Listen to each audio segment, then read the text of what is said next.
साकरे नाम विस्मृतम् येषां चरण सान्निध्या जीव मुक्त भवन्ति साकरे वंश विख्यातं ज्ञानदान परायणं विनायकं गुरुवन्दे भववन्दे मुक्तये ज्ञानप्रताप विलसत वचनामृतं च अद्वैत भाव पठता हितबुद्धिरस्य ज्ञानेश्वरस्तु भगवान् अवतीर्णो श्री रंगनाथ गुरुराज नमस्तुभ्यं श्री रंगनाथ गुरुराज नमस्तुभ्यं।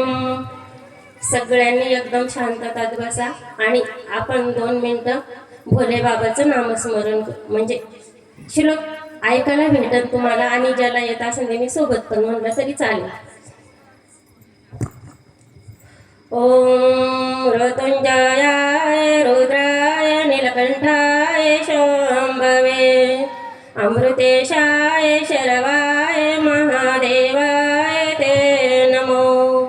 ओम मृत्युंजयाय रुद्राय नीलकंठाय शंभवे अमृतेशाय शरवाय महादेवाय ते नमो।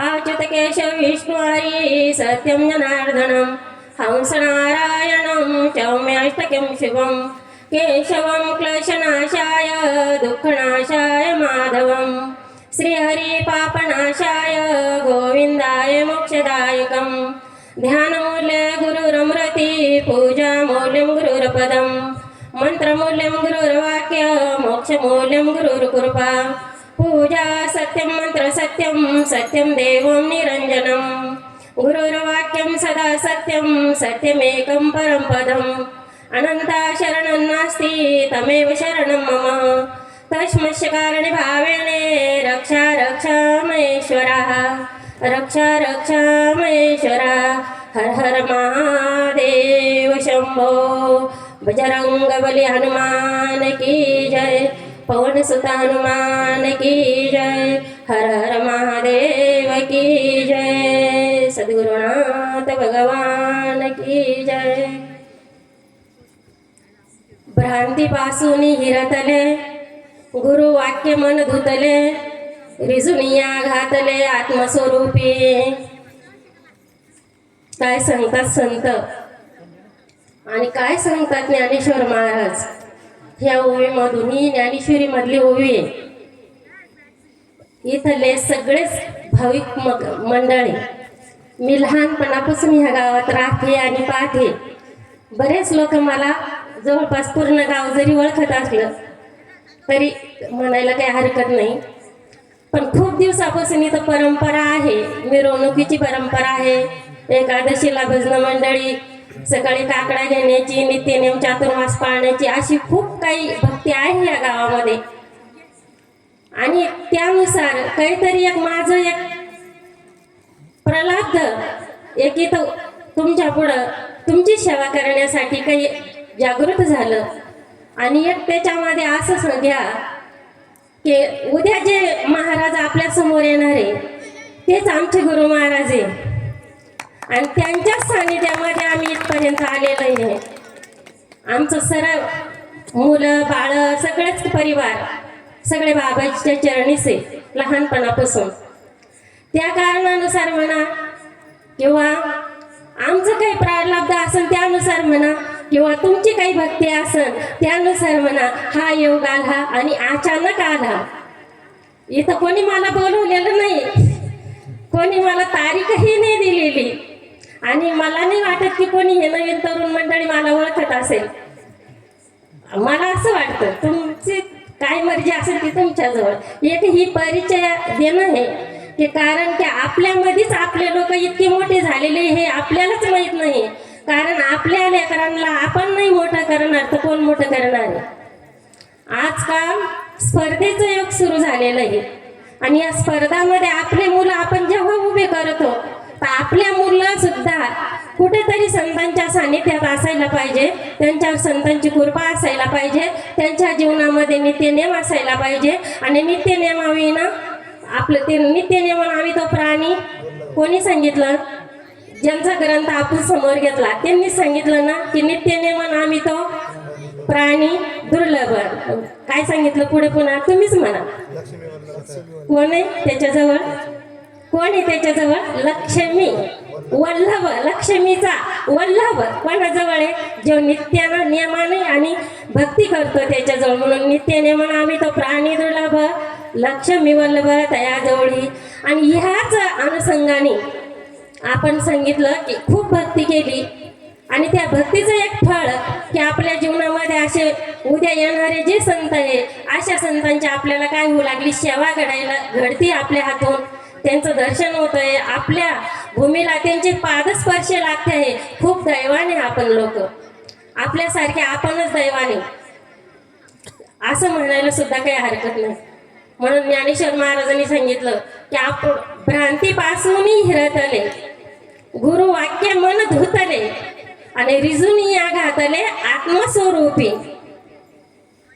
असं श्रीकृष्ण भगवंत अर्जुनाला उपदेश करत आहे की हे अर्जुना, तू एवढी भक्ती करतोय माझी, रात्रंदिवस श्रीकृष्ण श्रीकृष्ण हा नामस्मरण तुझ्याजवळ असतं.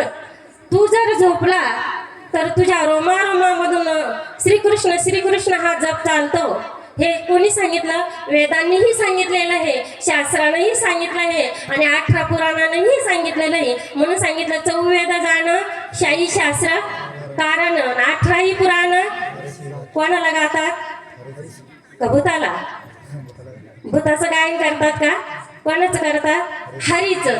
मग एवढे जर 6 शास्त्र, 18 पुराण, 4 वेद जर हरीला गात असेल आणि एवढं गाऊन सुद्धा त्यांच्या आत्म्याला जर त्यांच्या आत्म्याची किंवा त्या जीवाची भ्रांती गेली नसेल तर नंतर काय केलं? शुकाचार्यांनी सांगितलं एक नित्य नियमन आम्ही तो प्राणी दुर्लभ. म्हणजे तुम्ही काय करा? संताला शरण जा, सद्गुरू तुमच्या जीवनात आणा, सद्गुरूंनी सांगितल्या नियमावर चला आणि सद्गुरूंनी सांगितलेल्या नियमावर जर तुम्ही चालले तसे जर वागले एक दिवस सुद्धा तुम्ही देव झाल्याशिवाय राहणार नाही. म्हणजे तुम्ही काय पुरावा देता याला की आम्ही पुन्हा देव, आम्ही सुद्धा देव होऊ शकतो? तर भगवंतांनी सांगितलं जीवा अवघे देव. आपण कोणाच्या अंश? प्रत्येक जीव कोणाचा अंश आहे? देवाचा अंश आहे. मग देवाचा अंश असल्यावर जे वडील आहे त्या वडिलाला त्या मुलाची तळमळ असायला पाहिजे का नसायला पाहिजे? असायला पाहिजे. मग त्या देवाला आपली तळमळ आहे का नाही की माझे जीव जरी ह्या भ्रांतीत एवढे गुडमळ इतकं दुःख भोगत आहे तर या दुःखापासून यांना आपण काढायला पाहिजे असं कोणाला वाटतं? देवाला वाटतं. आणि देवाला वाटतं माझ्या लेकरांनी माझी भक्ती करून माझ्यापर्यंतच यायला पाहिजे, बाकीच्या बहुसागरामध्ये बुडायला नाही पाहिजे. यासाठी हे ग्रंथ आपल्या समोर ठेवलेले आणि ह्यासाठी आपल्या जीवनामध्ये सद्गुरू साधू संत ग्रंथ हे काही आपल्या जीवनामध्ये सांगितलेले हे खूप महत्त्वाचे. कारण याचा काय अनुभव आले अंगांती ह्या जगा सांगत असे. तुकाराम महाराज सांगितलं की आम्ही काय घेतलं? याचा अनुभव घेतला आणि अनुभव घेऊन आम्ही ना तुम्हाला सांगतोय की आम्ही जसे जगद्गुरू झालो, आता आमच्या नावावर जसे तुम्ही कथा कीर्तन संप्रदाय सुरुवात झाली तसे तुम्ही सुद्धा ह्या संप्रदायामध्ये तुमचं नावलौकिक करू शकतात. पण कधी? की तुम्ही त्या नियमानं चालले आणि जी काही तुम्हाला भ्रांती झाली असेल तर ती भ्रांती तुमची जेव्हा जाईल तर त्या भ्रांती गेली की तिथंच तुम्हाला देव कळायला लागल. मग देव कुठं आहे? तुझं आहे, तुझं पसी, तुझं जागा फुललसी. कुठं आहे देव? मग देव आपल्याजवळ असे लांब नाही आहे देव, पण आपल्याजवळ असून आपलं काही नाही त्याच्याकडे लक्ष नाही. ज्ञानेश्वर महाराजांनी सांगितलं ना, पहिल्याच वेळी सांगितलं त्यांनी ओम नमो जी आद्या वेद प्रतिपाद्या जय जय सोमवेद्या आत्मरूपा देवा तूची गणेशू. काय सांगितलं? चकारात्मक इथं शब्द दिला त्यांनी की देवा तूची गणेशू सकळ अर्थमती परकाशू म्हणे निवृत्ती दासू अवधारी जोजी. म्हणे निवृत्त करा भ्रांती. आम्हाला जी भ्रांती झाली या भ्रांतीपासून काढा आणि ह्या भवसागरातून आम्हाला निवृत्त करा आणि आमच्या स्वरूपापर्यंत आम्हाला नेण्यासाठी तुम्ही आम्हाला काय करा? सहकार्य करा. असं कोणी सांगितलं?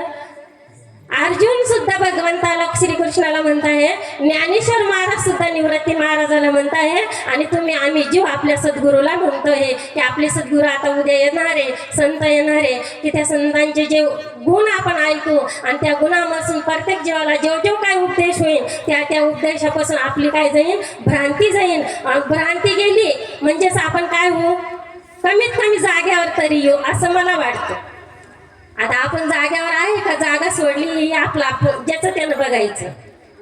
कारण प्रत्येकाला वाटतं आपण जाग्यावर आहे, पण त्याच्या आचरणातून विचारणातून व्यवहारातून कळत असतं की ते जाग्यावर आहे की जागा सोडून चाललेला आहे. मग मोठे म्हणतात ना, तू वाट चुकला. ते आपल्याला वाटतं आम्ही तर सरळ वाटानं चाललो नाही, कसं काय म्हणताय वाट चुकले, तर ते ही वाट नाही म्हणते, भौतिक वाट नाही सांगत, ते आध्यात्मिक वाट सांगतात. ते कोण, ज्यांना आपली तळमळ आहे, आई वडील असो, सद्गुरू असो, संत असो, ते जेव्हा सांगतात आपल्याला तर ते लौकिकामधून नाही बोलत, ते अध्यात्मामधून बोलतात. तसे ज्ञानेश्वर महाराज आपल्याला एकाही ओळीमध्ये पूर्ण ज्ञानेश्वरी तुम्ही पारायण करत असाल किंवा सोडवत असाल, कुठंतरी ज्ञानेश्वर महाराजानं स्वतःच्या परिस्थितीचं वर्णन आलेलं आहे का हो एखाद्या ओळीमध्ये? वाचलं का कोणी की आम्हाला असं दुःख दिलं, आम्हाला कोणी अन्न वाढलं नाही, आम्हाला जेवायला भेटलं नाही, अशी एखादी ओळी तरी आहे का? मग त्यांचं दुःख, त्यांना दुःख दिलं नाही का या जीवांनी? प्रत्येक जीवाने त्या काळामध्ये त्या लोकांनी त्या ज्ञानेश्वर महाराजाला किती दुःख झालं आपण सगळे ऐकून येते. मग त्यांना दुःख झालं तर आपल्याला होतं त्याच्यात काय नवले.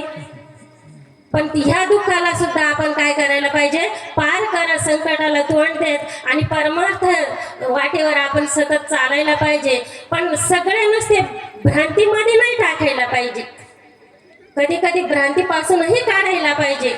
मग ते म्हणले भ्रांतीपासून कोण काढत असतं, एकतर आई वडील काढतात, आई वडील चांगल्या वाटावर लावू शकतात किंवा सद्गुरू लावू शकतात किंवा संत लावू शकतात. या तिन्हीपासून दुसरं कोणी आपलं हित करू शकत नाही. मग हित ते करी देवाचे चिंतन, देवाचं चिंतन, नामस्मरण केलं तर तुमचं काय होईल, हित होईल. मग असंच अर्जुनानं श्रीकृष्णाला विचारलं की मला काय भ्रांती झाली, आणि ज्ञानेश्वर महाराजानं निवृत्ती महाराजाला विचारलं की आम्हाला काय भ्रांती झाली, तर ते म्हणले तुम्हीच हे जीव, देहात आलेले जीव. माझं प्रवचन तुम्हाला जड जाईल का कळेल मला नाही सांगता येणार, पण आम्हाला नेहमीच आत्मस्वरूपावर जाण्यासाठी बोलायच्या सवयी लागलेल्या आहेत. कारण सगळेच कशाचे संप्रदायामध्ये हे आपण, आपला संप्रदाय आपल्याला दुःखापासून काढतो, सुखाच्या प्राप्तीची प्राप्ती करून देतो. म्हणून आपण सुद्धा आपल्याला जे ठाऊक आहे ते इतराला सांगायला पाहिजे. म्हणून ज्ञानेश्वरी ही हितावर जागी करणारी, अमृत अनुभव हा हितावर जागे करणारा, विचारसागर हा हितावर जागे करणारा, असे हे ग्रंथ. आणि या ग्रंथाची सेवा ज्यांच्या जीवनात घडतील त्यांच्या जीवनामध्ये त्यांनी जिथं त्यांना सुख झालं तेच तुम्हाला सांगते ना. तुकाराम महाराजांनी सांगितलं ना की आम्हाला कशापासून सुख झालं, तर सुख वाटे जीवा. आमच्या जीवाला कशानं सुख वाटतं देवा, तर तुझं नाव घेतलं ना आम्हाला काय वाटतं, का मायबापाचं नाव घेतल्यावर वाटतं, का लेकरा बाळाचं नाव घेतल्यावर वाटतं?